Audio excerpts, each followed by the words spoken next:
کلاه پوشیدی؟ هوا سرد است از او خاطر. افسون، او را بکش. افسون.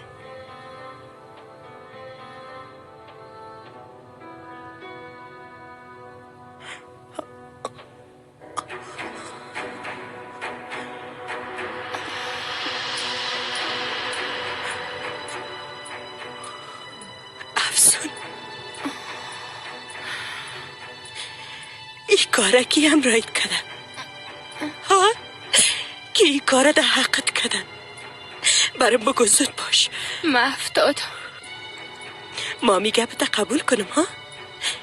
افسون، هر کسی که ای کاره همراهیت کده ما او را از بین میبرم، از بین میبرمش.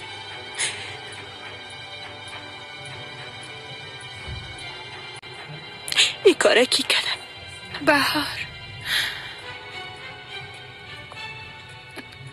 یعنی او به طور مستقیمی کار نکده.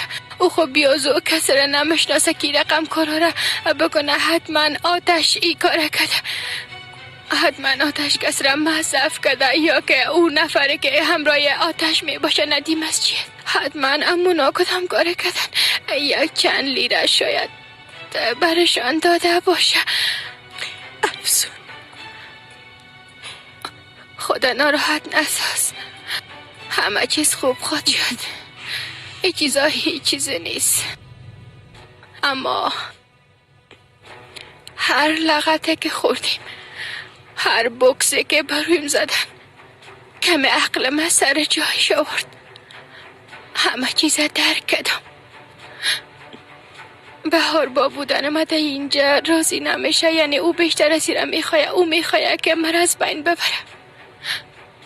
اما او بسیار احمق است. او نمیفهمه وقت خدا از من دور میسازه بزرگترین جزا را برام میده.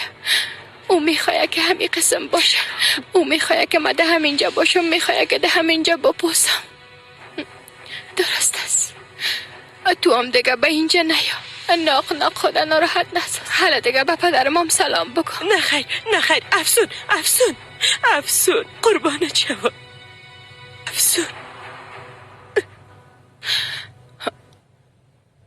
خاله، مرا از اینجا بکش. جو باش، جو باش.